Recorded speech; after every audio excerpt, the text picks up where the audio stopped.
take it away, host. Great, well, thank you so much for meeting me today. It's a pleasure to speak with you. Glad to be here. So, can you talk a little bit about what attracted you to the role? Well, for sure. Apart from it being such an iconic character, a historical character, when I was first approached, they sent me a script, so only one script sort of thing, and I'd seen a couple of episodes before, but that's only because I try and catch episodes of anything new and what have you, and I was aware of it. So they sent me some more.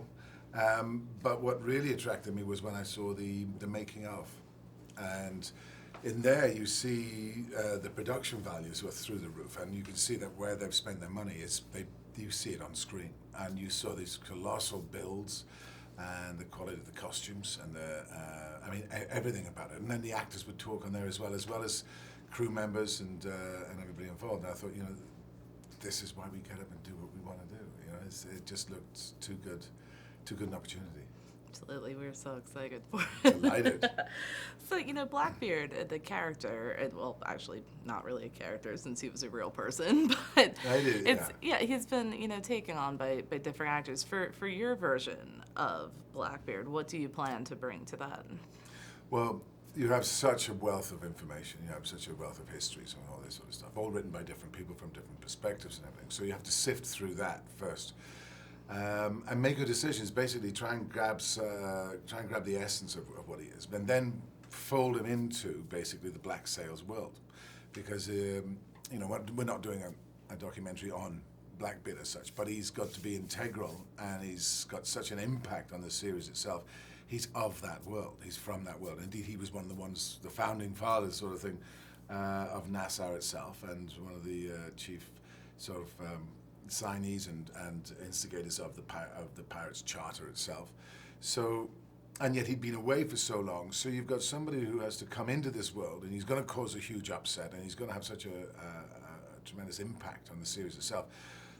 He's kind of separate but not detached. And so it was gleaning all that information that you can from all the different views and all the different histories and all this, what have you, all the information you have, and then creating this character that could just literally fold into this. And then you put all the research to one side, and ultimately you're playing, you're playing the series, you're playing what's going on in this. So throughout your research, was there anything you were surprised to learn about Blackbeard? Yeah, there was. Yeah, definitely. I mean, that he was 6'3" or 6'4". He was a colossal. Wow. And in 1710, I mean, he was a giant. He really was. But what really excited me was the fact that he wasn't shy of the theatrical element. And indeed, he would dress that way. He would load himself up with guns. And he knew the impact that this would have. So there's a bit mischievous and playful as well, because ideally, you don't really want to just go around slaughtering everybody on the ships, because then nobody comes back.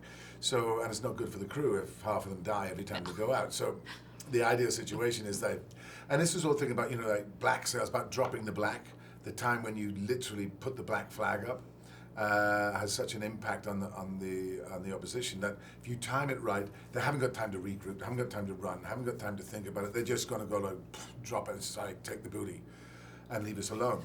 And this was, therefore, nobody dies, and they get the riches, and he's like, see you in 3 months when you come back, and we'll rob you again. So he's very much into that theatrical, and also very much aware of his own legend that he'd built up. So he'd been brutal and ruthless, and he is more than capable of doing that again, but far better to live and fight another day.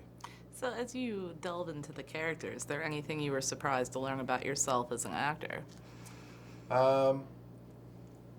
I suppose just in the day-to-day playing of it, we're shooting in Cape Town in summertime, and the costumes are so rich and sumptuous, and him with the beard and the wig, and it can be quite devastating. It's quite exhausting in that heat. So I had a cooling vest underneath all that rig, wow, with tiny tubes running up and down all around the front and back, which you'd plug into ice water just to bring the core temperature down, so you can live to fight another day, sort of thing, So, but I'd had that before on Thor with Volstagg, the same vest, because otherwise there's nowhere for the heat to go, and to keep functioning. So every now and then I'm plugged into my umbilical cord and pumping ice cold water around me. Wow. Well, I want to thank you so much for taking a few minutes out to speak No with worries, me. thank I you. appreciate it. Thank you. So much, Kristen.